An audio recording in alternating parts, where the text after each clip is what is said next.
todos. Vamos ahorita a introducir nuestro ponente de hoy. Voy a pasar al inglés para introducir a la doctora que está aquí con nosotros, que, bueno, no habla español. Welcome everybody to today's talk. Today, in celebration of International Women's Day, I have the pleasure of introducing Dr. Manuela Zaccolo. Let me read a little bit of her bio sketch. Manuela is a medical doctor, and she studied in Italy at the University of Turin, and then she did her first postdoc there at the same university. She then moved to Cambridge for a postdoc at the Laboratory of Molecular Biology in Cambridge. And she did an additional postdoc at the University of Padua, where actually I had the pleasure of meeting her the first time. She stayed there for a while as a group leader, and she then moved to Glasgow University, where she was a full professor of cell biology. And she finally moved in 2012 to her actual place, her actual location, which is the University of Oxford. She is professor of cell biology there. She is also fellow and tutor in preclinical medicine at Balliol College. She's deputy head of the department and also director of the Burdon Sanderson Cardiac Science Center at the same university. She's got She obtained many honors and awards during her career. Let me cite just a few of them. She got a grant in aid by the British Council, a fellowship, a science exchange fellowship award from the Royal Society and the Accademia dei Lincei. She's also a Teleton career scientist. She got an award in that for that. A Royal Society Wolfson Merit Award. And well, just to skip some of them, because there's plenty, I just tell you that she was elected fellow of the Royal Society of Biology. She's member of several scientific societies, like the American Society of Biochemistry and Molecular Biology, the Biochemical Society. She's a panel she's member of the Biochemical Society Signaling Panel, and she's a member of the American Society of Pharmacology and Experimental Therapeutics. She's editor in several boards, she's editor in several journals, and she's also organized conferences, and she's got 3 patents under her name.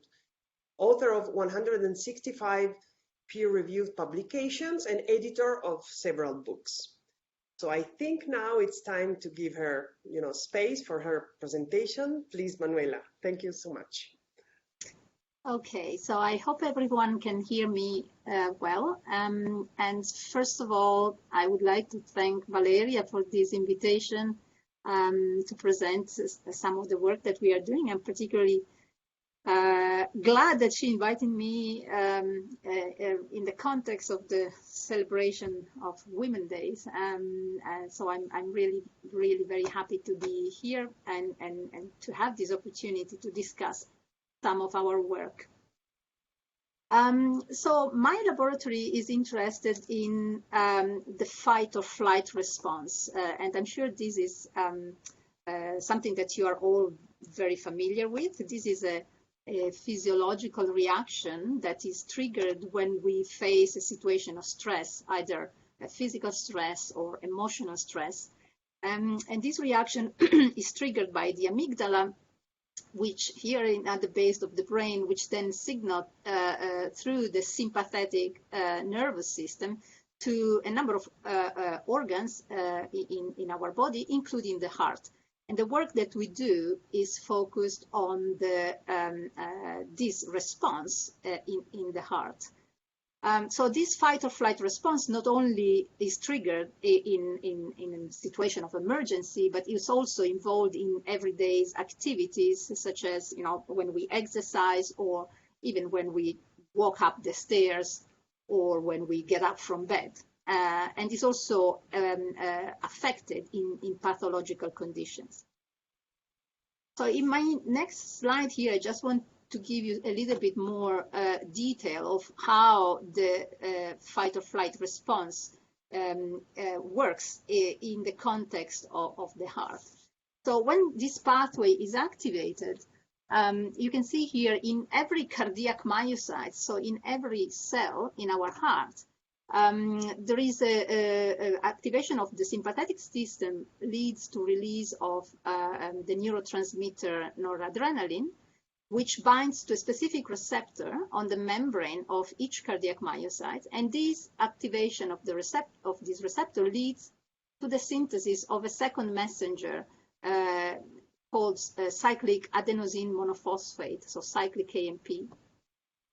This intracellular second messenger then goes on to activate a kinase, a protein kinase A, which, when it is activated by cyclic AMP, as you can see here, becomes the catalytic subunit of this enzyme becomes active and can phosphorylate a number of targets inside the cell.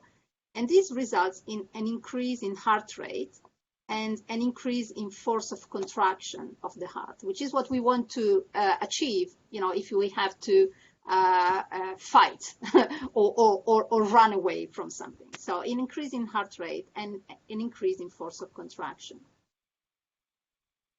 Here I'm giving you a little bit more detail, just in the way of background of how the physiology of this response works in the heart, which is important then to understand what I'm going to tell you during my presentation.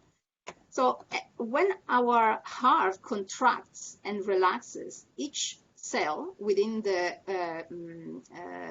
cardiac tissue contracts and relaxes, as shown here. And for this contraction and relaxation, what drives this contraction and relaxation is a movement of calcium ions, which is represented here. So this is a portion of a single cardiac myocyte, which has these invaginations, which are the T-tubules. And so what happens when these cells depolarize is that there is some calcium that comes into the cell via the L-type calcium channels here. This calcium then triggers the opening of another channel, which is the ryanodine receptor, which then allows the calcium that is stored into the sarcoplasmic reticulum to get out of the sarcoplasmic reticulum and to reach the contractile apparatus here in the cell. So this is the calcium that allows the contraction. For the relaxation of the cell, the calcium needs to leave the cytosol, and this is achieved via the activity of the Circa pump, which pumps the calcium back into the sarcoplasmic reticulum. So each cycle of contraction and relaxation involves this movement of calcium into the cytosol and out of the cytosol into the sarcoplasmic reticulum. The signaling pathway that we are interested in, so the sympathetic stimulation that occurs when the fight or flight response is activated, regulates this movement of calcium in this way. So when the noradrenaline binds to a specific receptor, the beta-adrenergic receptor, the adenylyl cyclase here is activated, and this leads to the synthesis of cyclic AMP. Cyclic AMP then can be degraded by a large family of enzymes, which are called phosphodiesterases. This is a large superfamily of enzymes, which includes 11 different families and more than 100 isoforms, different isoforms of these enzymes. And although here I'm showing these proteins all gathered in here, in reality, in the cell, these different isoforms are distributed inside the cell in different positions. So I'm mentioning now the phosphodiesterases because I will be talking about these enzymes quite a bit during my presentation, and they are pretty much the focus of the work that we are doing. So these phosphodiesterases degrade cyclic AMP. So at any given time, within the cell, the level of the second messenger cyclic AMP will result from the balanced activity of the cyclase that generates it and the phosphodiesterases that degrade it. So cyclic AMP then activates the enzyme protein kinase A, and protein kinase A can phosphorylate all the key elements that I just mentioned are involved in this regulation of calcium cycling. So PKA phosphorylates the L-type calcium channel, increasing the amount of calcium that can come into the cell. It phosphorylates the ryanodine receptor, increasing the amount of calcium that can be released from the sarcoplasmic reticulum into the cytosol. It phosphorylates phospholamban, which regulates the activity of the Serca pump, so calcium can be taken back into the sarcoplasmic reticulum more efficiently. And also it phosphorylates troponin I, which is a component here of the contractile machinery.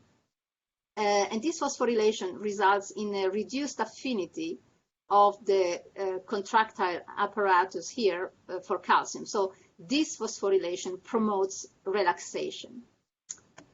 And this again is important because it's relevant for what I'm going to tell you later on during my presentation. So this phosphorylation here promotes contraction. This phosphorylation promotes relaxation.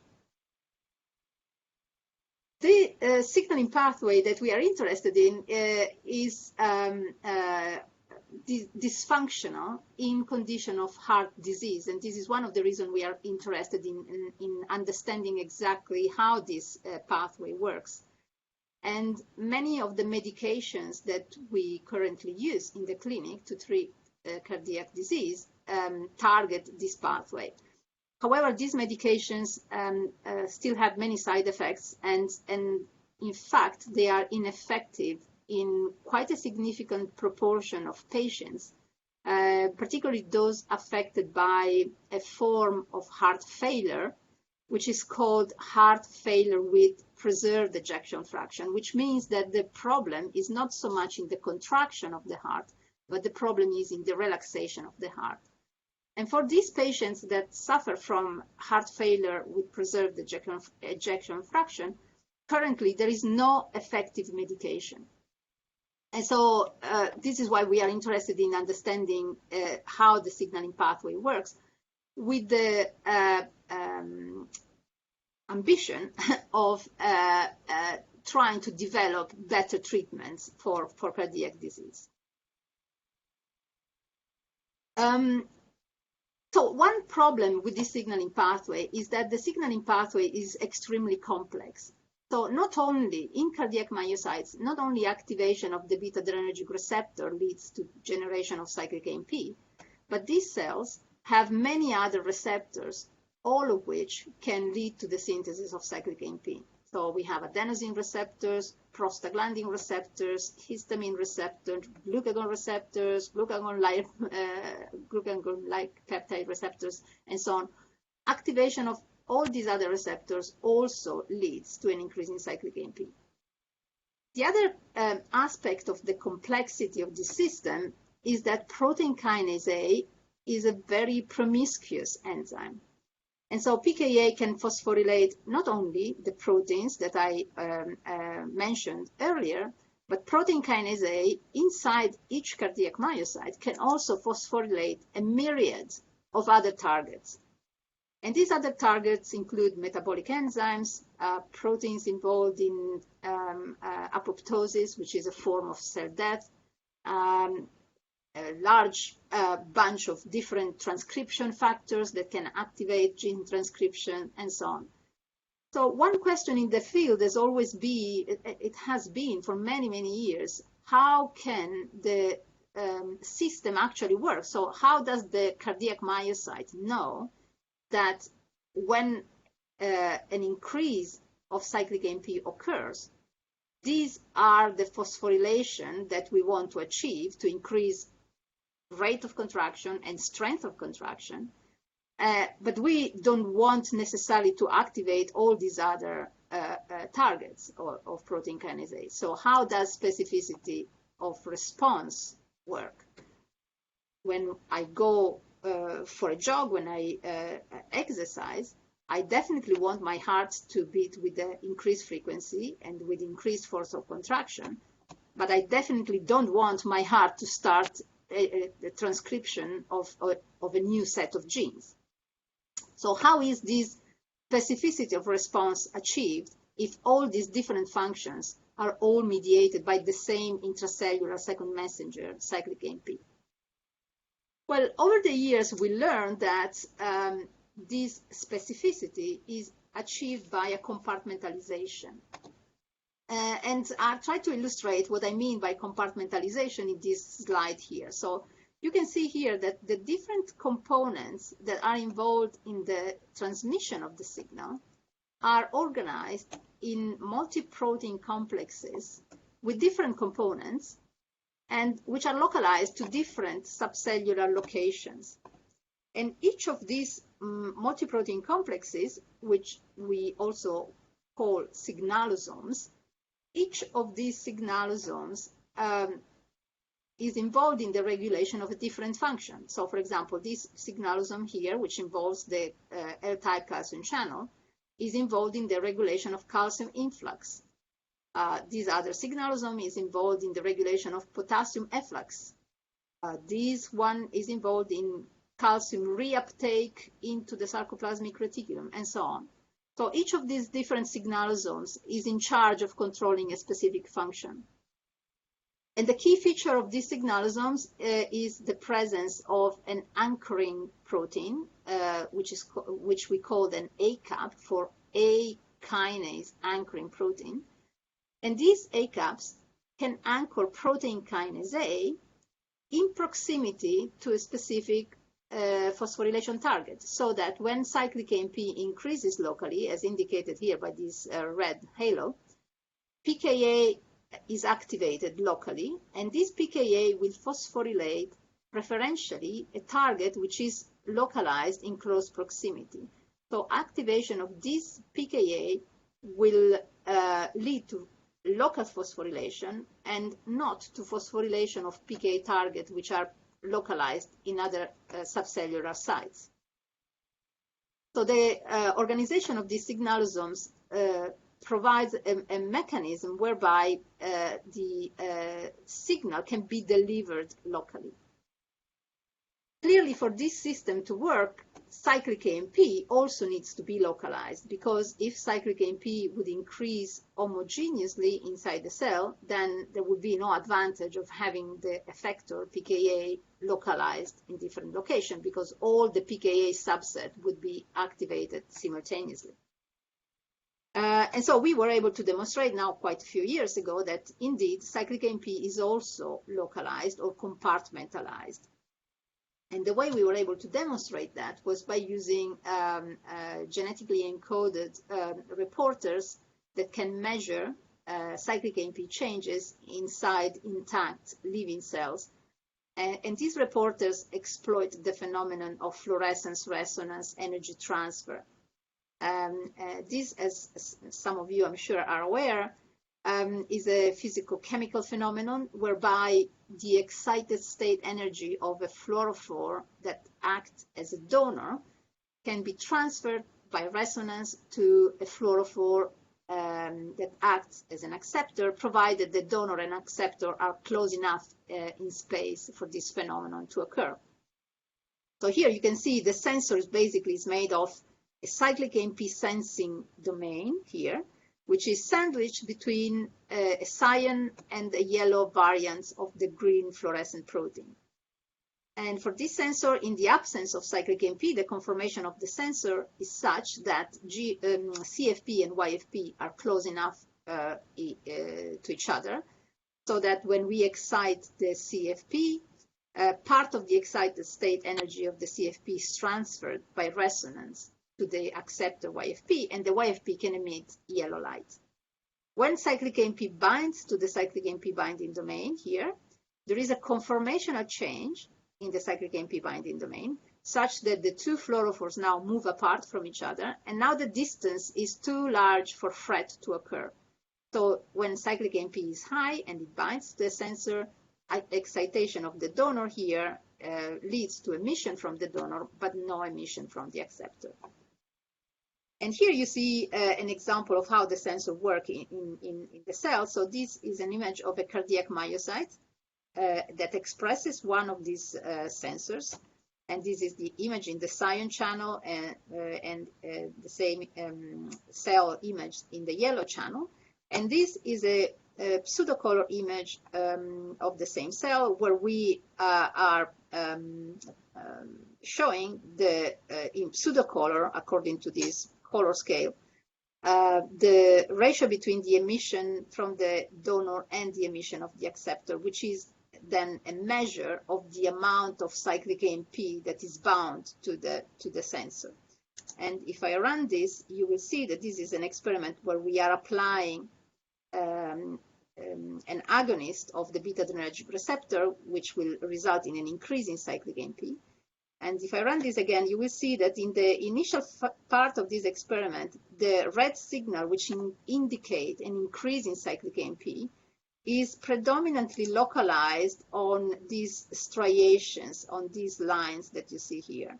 But in the second part of the experiment, the red signal is more homogeneously distributed. So basically what we did in this experiment was to apply initially an agonist of the beta-adrenergic receptor, which generates an increase in cyclic AMP. And in the second part of the experiment, we applied an inhibitor of the phosphodiesterases. So here I'm showing again the same type of experiment to illustrate the key point that I want to get across here. So here is the cell expressing the sensor in basal condition. Then we apply the agonist of the beta-adrenergic receptor. The cyclic AMP signal goes up, but as you can see, this signal is not homogeneous in the cell, but is localized in these striations. It is only when we apply an inhibitor of the phosphodiesterases, so the enzymes that degrade cyclic AMP, that the boundaries between these domains are dissipated and the cyclic AMP is now more homogeneously distributed in the cell. So with this experiment here, we were able to demonstrate, first of all, that cyclic AMP signals are compartmentalized, but also that the phosphodiesterases are involved in this compartmentalization. So basically what we were able to demonstrate is that if you activate the beta-adrenergic receptor, the cyclic AMP level goes up in specific subcellular domains, and that this leads to phosphorylation of the targets that are associated with that domain. And that if we inhibit the phosphodiesterases, the boundaries that the activity of the phosphodiesterases provides a barrier to the diffusion of the cyclic AMP outside of this domain. And if we block the phosphodiesterases, then cyclic AMP is free to diffuse homogeneously inside the cell. So this was an important conclusion, and that was then confirmed by many other laboratories. So the principle that cyclic AMP is compartmentalized is now very well established, and also the fact that it is the phosphodiesterases that, by degrading cyclic AMP, allow the formation of these domains where cyclic AMP can go up, whereas in other regions of the cell, cyclic AMP levels are maintained low by the activity of the phosphodiesterases that degrade it. And the other point that I want to make is that this compartmentalization of cyclic AMP is what goes wrong in condition of cardiac disease. So there is a dysfunctional compartmentalization of cyclic AMP in cardiac disease. And so it is very important for us to understand how these domains form and how they are disrupted in cardiac disease. And many questions still remain open. And the most important question we are trying to address now are how many of these domains there are in a cell. What are the phosphodiesterases that regulate the different domains? And in particular, we are very interested in trying to understand what is the function that each of these domains regulates. And this is a particularly important question, because if we can convince ourselves that there are different domains that do different things, so if we can discriminate a domain that is involved in the regulation of cardiac contraction, which is different from a domain of cyclic AMP that is involved in cell death, or a domain that is involved in cardiac hypertrophy, then we can start to think about ways we can selectively manipulate cyclic AMP levels in the domain that can achieve increased contraction without affecting other domains that lead to deleterious effects. And so this would lead to the side effects that are very well known when we use in the clinic drugs that target this domain. So to try and understand more about the organization of these domains, we thought that we could try to refine the spatial resolution of our imaging approach. And to do that, we generated a panel of different sensors that we could target to different domains by fusing the sensor to a protein that is localized in a specific location in the cell. And here you can see a panel of these targeted sensors that we have generated, where the localization of the sensor is very distinct, as you can see. And the localization is the localization that we would expect given the particular targeting domain that we have used in each case. So this sensor now can go and localize to different subcellular locations. And I want to briefly tell you about a study that we did a few years ago where we used 3 of these sensors. One is localized to this complex with this signalosome that involves the R-type calcium channel and the beta-adrenergic receptor. The second sensor is localized on the membrane of the sarcoplasmic reticulum in this complex that involves the Circa pump. The third one is localized to the contractile machinery here, and is a fusion of the sensor with troponin I, which is one of the protein components of the contractile machinery. So when we used these 3 sensors and we activated the beta-adrenergic receptor, which results in an increase in cyclic AMP, what we found is that the cyclic AMP levels at these 3 different locations is different. So here you see in green the signal from the sensor localized on the plasma lemma. In red is the signal detected by the sensor localized on the sarcoplasmic reticulum membrane. And in yellow here is the sensor detected by the sensor at the myofilaments. And you can see that while the response at the plasma lemma and the sarcoplasmic reticulum is pretty much the same, the response at the myofilament is significantly smaller and also significantly delayed, as you can see here. So we demonstrated in these experiments that not only activation of different receptors can generate different pools of cyclic AMP, but even downstream activation of a single receptor, the level of cyclic AMP is not homogeneous.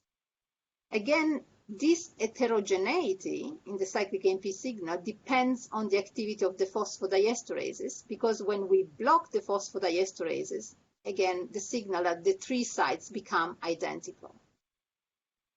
And the other important conclusion that we could reach with these experiments is that this compartmentalization, this heterogeneity in the cyclic AMP signal is necessary to achieve maximal effect. So here you see we are measuring the strength of contraction of the myocyte when we apply isoproterenol, which generates this compartmentalized or heterogeneous cyclic AMP signal. If we measure the strength of contraction in the presence of the phosphodiesterase inhibitors, you can see that the gain in strength of contraction is much smaller than the gain in strength of contraction that we have in this situation, despite the fact that the amount of cyclic AMP that we are generating here is much larger than in the presence of isoproterenol alone. So here we have a larger amount of cyclic AMP, but the increase is the same at all locations. Here we have a smaller amount of cyclic AMP, but the increase is heterogeneous. So the heterogeneity in the response is necessary to achieve maximal effect on the strength of contraction. The other important conclusion from this study is that if we look at where the 3 different sensors are localized, so you see here in green is the sensor localized at the plasma lemma, which is also present in this invagination, the T tubules. In red is the sensor localized at the sarcoplasmic reticulum. And in yellow here is the sensor localized at the myofilament. Here is a micrograph, an electron microscopy image that shows these different structures. So here is the T-tubule in green, in red is the sarcoplasmic reticulum, in yellow is the myofilaments. And you can see that the distance between some of these structures is only a few tenths of nanometers. Now, this is an important observation because, first of all, it tells us that the size of these domains is really very small. So we should really be talking about cyclic AMP nanodomains. And the size of this domain can be as small as a few tenths of nanometers, which is important because that means that these domains are below the optical resolution or the resolution of optical microscopes. And the only reason we were able to detect them is because our sensor was targeted right into the domain. And so this is now raises a little bit of a problem because our aim here was to try and identify as many domains, cyclic AMP domains as possible. But the question then was, how are we going to find these domains if the only way we can see them is if we target the sensor within the domain? But if we don't have any previous knowledge of where these domains are, how are we going to do this? And so to solve this problem, we thought that we could take a different approach. So we decided to take a proteomics approach. I'm going to try to explain briefly what we did here. So we do have pharmacological inhibitors that can inhibit individual families of phosphodiesterases. So if we apply to the myocytes, for example, an inhibitor for the PD3 family, these inhibitors will inhibit all the isoforms within the PD3 family. And this inhibition will lead to a local increase in cyclic AMP in those compartments where the PD3 family isoforms are localized. This will lead to local phosphorylation of targets. And so if we look at what are the phosphoproteins that are upregulated when we apply this specific inhibitor for the PD3 family, we should gain some information on where these isoforms are. One caveat with this approach is that these inhibitors that we have are family selective, but they do not discriminate between different isoforms within the same family. So we decided to, in parallel with this study of the phosphoproteome, we thought that we could look at the interactome of individual PD isoforms. So, for example, if we pull down PD3A1 isoforms and we study the proteins that come down when we do this pull down, so we study the interactome of the PD3A1 isoforms, then in that way, we can discriminate in which position in the cell the PD3A1 isoforms are localized compared to the PD3A2 and the PD3A3, for example.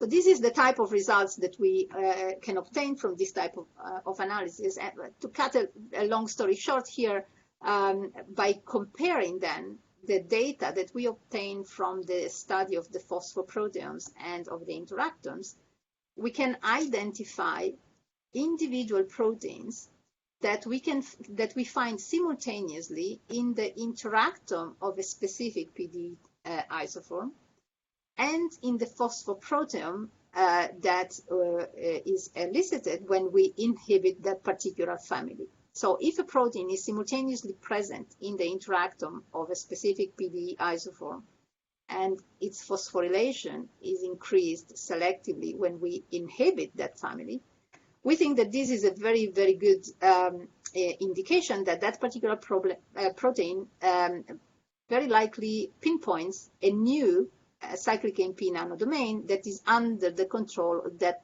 particular PD isoform. And here in this slide, you see I represented some of these new nanodomains that we have identified using this proteomics approach, and studies on the characterization of these different domains are currently underway. Some of these are more advanced. For example, we have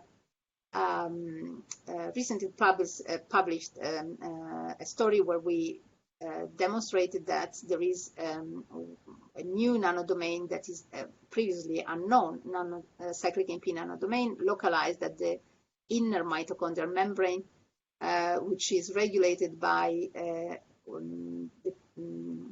PDA2 isoform, which interacts with members of the Micos complex and that is involved in the regulation of mitochondrial morphology and function. And we have now another study that is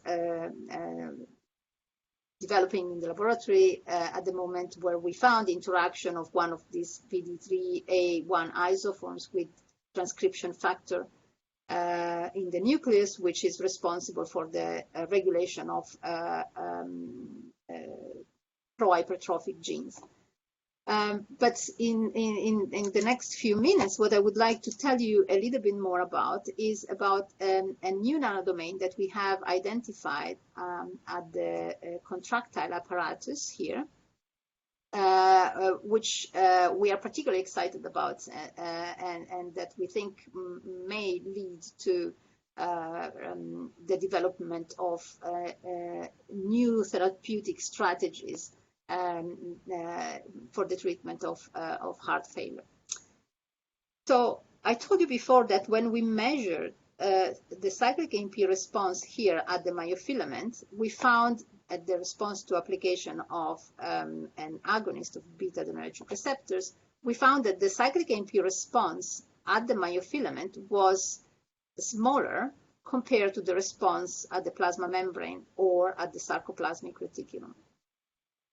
And we were particularly interested in trying to find out what are the phosphodiesterases that constrain the response here at the myofilament.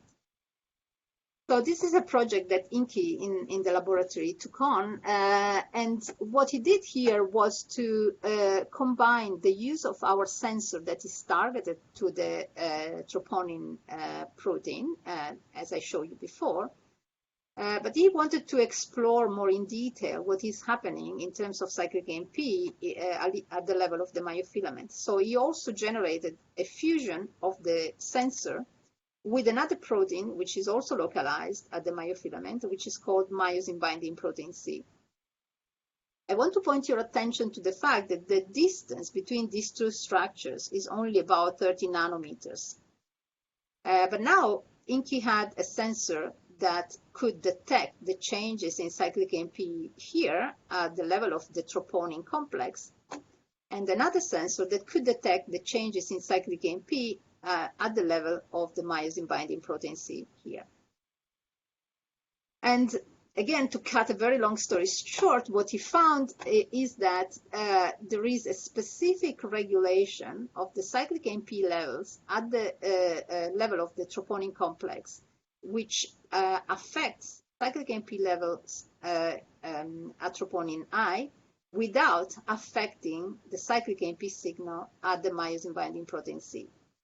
What Inki found is that there is a direct interaction between one specific isoform of phosphodiesterases, the PD4D9, which directly interacts with one of the components of the troponin complex, which is troponin I. Inki also was able to study in detail this interaction, and he was able to design a peptide which can displace or can disrupt this interaction. So application of this peptide will result in displacement of this isoform of the phosphodiesterases from this side. The displacement of this phosphodiesterase leads to a local increase in cyclic AMP at this level, which then results in a local increase in phosphorylation, specifically at the level of troponin I. As you remember, when I told you at the beginning that the PKA-dependent phosphorylation of this protein promotes relaxation. And so these graphs here show you the level of cyclic AMP that Inki could measure at the level of troponin I. So when the sensor is localized here, or at the level of myosin binding protein C when the sensor is localized here. So here you see in red, when he applies the peptide P32, he can detect a significant increase in the level of cyclic AMP when the sensor is localized at the troponin complex, which is not present when he applies a scrambled peptide or when he does a mock transfection. The same peptide, P32, however, has no effect at all when the sensor is localized here. So this again confirms that there is a very tight regulation of the level of cyclic AMP, specifically at the level of the troponin complex, which is mediated by this particular phosphodiesterase.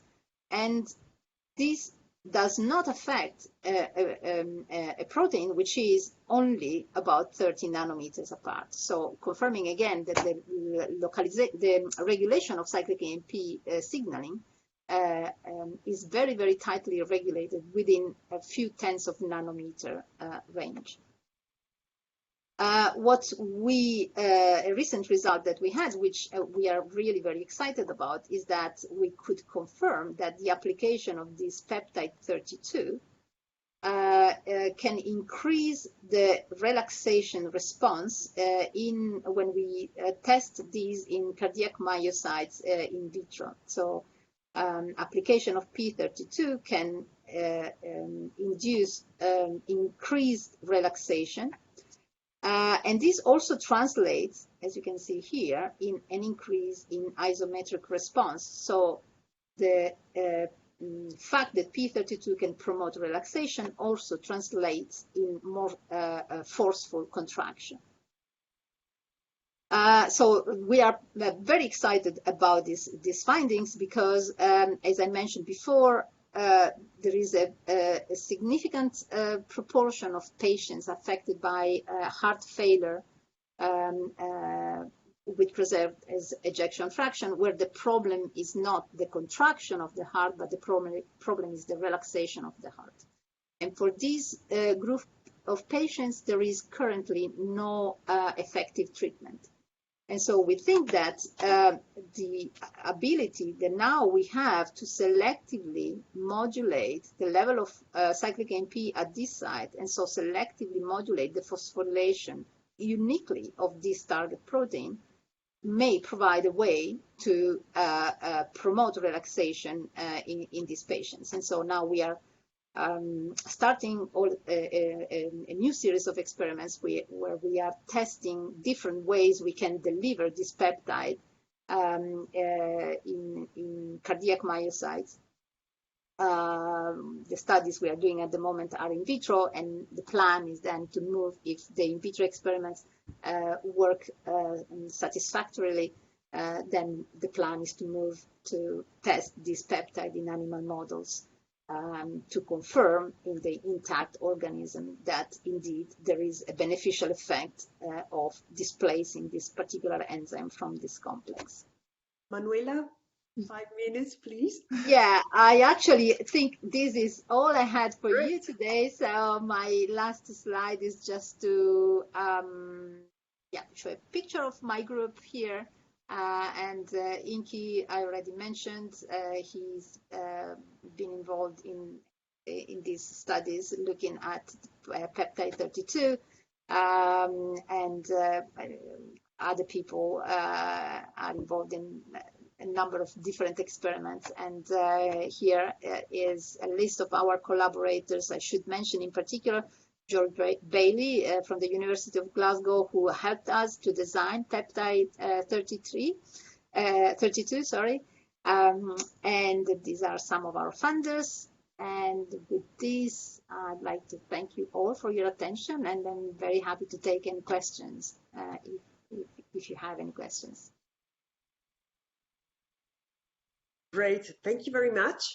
So as usual for our, for our listeners, you can directly ask Manuela all your questions, or you can write them in the chat, and I'll be happy to read them to her, or even to translate them. So while we wait, if there is any question for you, I actually have a couple. Yeah. So shall I stop sharing?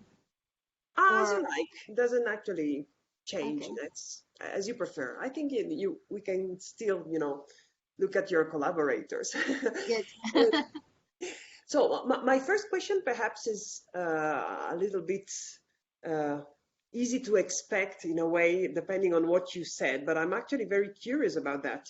So you explain to us this really interesting dependence of all these phenomena to the spatial scale, which can be very, very small. And it's amazing that the cell can differentiate things that happen in very close compartments so nicely. So have you started already looking into super resolution imaging approaches to visualize in better details some of these things going on? Yeah, so we thought about it. uh, but I'm told by the experts that to look at threat in super resolution is not yet really ready. Mainly because the fluorophores that we have, the GFPs that we have, they are not really good enough to give a strong enough signal to be able to detect threat signals at that level of resolution. So yeah, obviously that would be a fantastic, opportunity to further increase the resolution of what we are doing. But for the moment, yeah, it's the fluorophores available are probably not good enough. And so basically what we are doing, rather than trying to increase the optical resolution, we are relying on the targeting of our sensors and to the specific location. And so we trust that, we do know that when we overexpress in the cell our sensors, we will have some degree of mistargeting, which is inevitable. But if we can see differences when we target the sensor in different places, we know that if anything, we are underestimating the compartmentalization because there will be some sensor that is mistargeted. And so at the moment, our approach is to rely on targeting of the sensor to specific locations rather than trying to achieve optical resolution or super resolution, simply because the fluorophores are not good enough at the moment to go into super resolution. Yeah, the second question is actually somehow related or can be considered as connected somehow. So it's about your desire for a sensor, because there is a lot of people working in sensor in this institute, however, in different ways, no?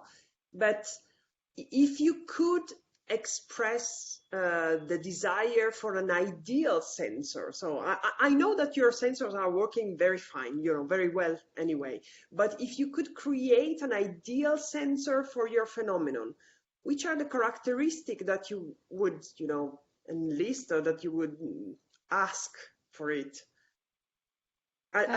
Completely different, perhaps not based on threat, based on a different phenomenon. What would be, what you need for a sensor to use in your experiments? Yeah, so I think what these threat sensors, they do have some limitations. One limitation is the fact that the fluorophores, the GFPs, are sensitive to other things different from cyclic AMP. So they are sensitive to changes in pH. They are sensitive to changes in chloride or other ions. They bleach quite easily. And so, if one could have a sensor that has can deliver a very strong signal, which is ratiometric, because the fact that the threat measurements are ratiometric is a great advantage. So if the sensor is ratiometric, generates a strong signal, is insensitive to changes in pH and changes in chloride and similar, and can be easily introduced in the cells, because of course the GFPs have the great advantage that you can, put them, place the gene in a plasmid and then deliver the plasmid into living cells, because that's what we want to do. We want to be able to measure changes that occur in living intact cells. And so genetically encoded or easily delivered into the cell, high signal to noise ratio, ratiometric ideally, and insensitive to other changes that may occur in the cell, typically pH and changes in ions. That would be my desire. Okay, thanks a lot. Let's see, any questions for our speaker? Also for the students, if you would like to ask things that were not totally clear for you, I think Manuela. Yeah, just feel free. Yeah, just feel free to ask really any question, because I realize that for an audience that maybe is not biomedical, doesn't have a biomedical background, some of the concepts may have been a bit rushed. Well, looks like they are a bit shy today. So anyway, Manuela, thanks a lot. Thanks a lot for your participation and your very interesting talk. And in the next day, for having me.